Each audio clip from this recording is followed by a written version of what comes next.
Hello दोस्तों, आज हम बात करेंगे pregnancy after 35 year of age, जिसे कहते हैं advance maternal age. Is it possible to get pregnant after 35 year of age? Yes, it is possible, but with certain guidance and under your doctor supervision. So we will talk about the benefits of getting pregnant in advanced age. Yes, you heard it right.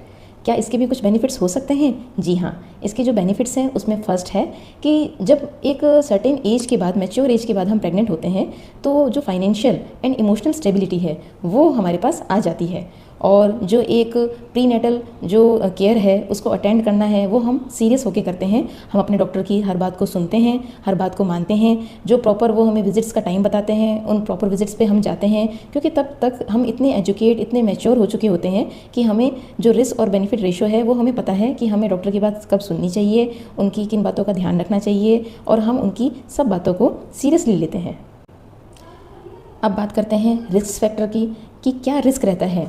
अब ये तो आपको पता ही है कि advance as हो गई है तो जो कंसीव करने की जो रेट होती है वो थोड़ी सी कम हो जाती है. जो टाइम है कंसीव होने का वो थोड़ा सा लंबा हो सकता है. सेकंड है इंक्रीज रिस्क ऑफ मिसकैरेज. जी हाँ, एडवांस एज के अंदर जब हम कंसीव करते हैं तो मिसकैरेज होने के चांसेस ज़्यादा हो जाते हैं. एक है इंक्रीज रिस्क ऑफ हाइपरटेंशन, एक और है increase risk of gestational diabetes, increase risk of caesarean section, और increase risk of chromosomal abnormalities like Down syndrome. तो ये जो रिस्क फैक्टर हैं इनको ध्यान में रखकर ही डॉक्टर आपके लिए एक केयर प्लान को प्लान करते हैं. एडवांस एज में कंसीव करने से पहले हमें क्या प्रिकॉशंस लेनी चाहिए? तो ये हमें एक हेल्दी लाइफस्टाइल को फॉलो करना चाहिए, जिसमें जो हमारा वेट है वो एक हेल्दी रेंज के अंदर हो, जो हमारी डाइट है वो बैलेंस्ड हो, उसमें फ्रूट्स, वेजिटेबल्स, पल्सेस और सभी प्रकार के मल्टीविटामिन्स शामिल होने चाहिए. प्रोटीन, कार्बोहाइड्रेट, फाइबर, मतलब एक तरह से एक बैलेंस डाइट को हमें फॉलो करना चाहिए. और हमें फिजिकली एक्टिव होना चाहिए, कोई स्ट्रेस नहीं होना चाहिए.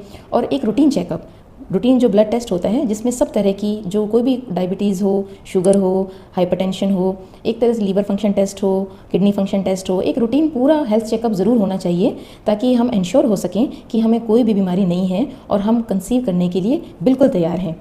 डॉक्टर आपको एडवाइस देंगे कि बिफोर प्रेगनेंसी आपको 3 मंथ्स, कम से कम 3 महीने पहले आपको फॉलिक एसिड खाना शुरू कर देना चाहिए.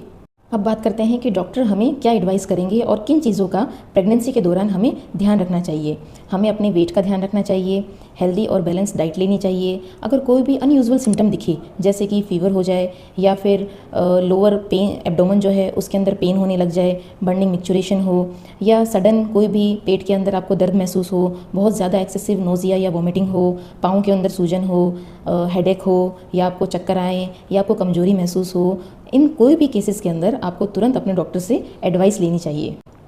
तो अगर आप इन सब बातों को ध्यान में रखते हुए अपनी प्रेगनेंसी प्लान करते हैं तो भले ही आपकी एज 30 और 30 अबव हो या 35 अबव हो, आप एक हेल्दी बच्चे को डिलीवरी कर सकते हैं.